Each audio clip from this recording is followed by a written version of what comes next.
I am 24, and my partner's dominating sexual fantasies often leave me sad and depressed. What should I do?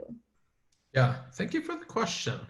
And that there's, you know, I feel a sadness and a heaviness with you, right? That I mean, there's it's a vulnerable question to ask. totally, Yeah. totally, and kind of maybe illustrates sometimes a um, a skewedness in what we learn about sex and sexuality. Uh, and what I mean by that is God's design for sex is for it to be a mutual thing. Right? That it's not, sex isn't intended to be exploitive. It's not, I use my partner for my pleasure at their expense, Yeah. but that we're sharing something together that is close and connective and is fun for both of us. And that brings us closer together.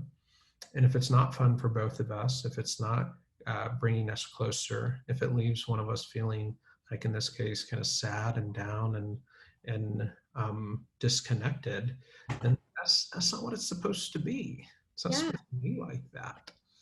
And so I appreciate you having a sense that something's not right there, right? You're asking the questions. It's like, this isn't how I'm supposed to feel. Mm. No, this isn't what it's supposed to be like in this relationship and in our relationship.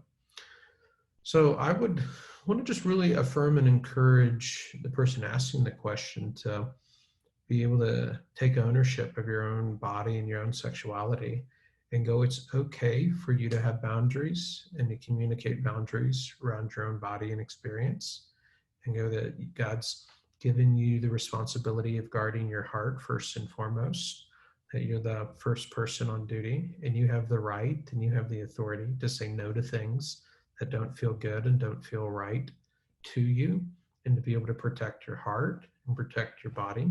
Even in a marriage relationship, even in an intimate relationship, you still have the right to say no to things that don't feel good.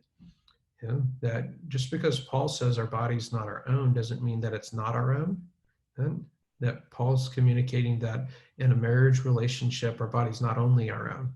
That we share kind of ownership, that a husband body belongs to his wife, his wife's body belongs to her husband, and that we have this unity that where we belong to each other.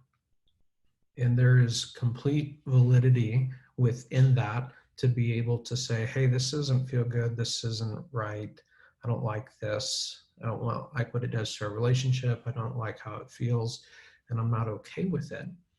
And for us to, as a couple, kind of work towards a relationship and a way of connecting with each other that is enjoyable for both of us and feels good to both of us, that's mutual in nature, that's something that we both can look forward to and have fun with.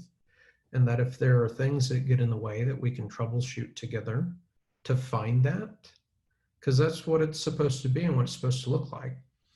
And it relates to a question that we get a lot of times about, what's okay for a marital couple in terms of sex and different kinds of sexual experiences. And there's a word picture that we use, or a drawing that we use to show these overlapping rings that represent our sexual desires and experiences.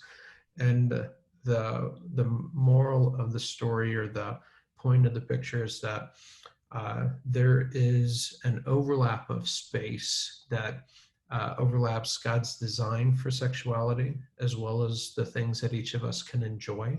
And that's where a really vibrant, healthy sexual relationship exists. And that space isn't fixed in nature, that it evolves and shifts and changes over the course of a relationship. And while God's design stays the same, our individual level of comfort with ourself, with each other, with the relationship, and what we feel comfortable exploring and engaging can shift and change shape over the course of a lifetime together. But the safety of respecting each other in choosing to stay within a space that can feel mutually respectful and feel good to us both is the kind of that sacred space that a healthy sexual relationship exists in. So I'd really encourage you to own your own body, own your own space, your own right to say no to things that don't feel good and don't feel right, and to engage a dialogue around those things and say, hey, I want to find a way of connecting and relating to each other that can feel good for both of us, and we can both be excited about and look forward to and enjoy. And if either you can't seem to find that voice for yourself, or you can't seem to have that dialogue with your partner, connect with a counselor to figure out why that is. Where's the difficulty, the breakdown for you, and where's the breakdown in the relationship that is preventing that from being possible.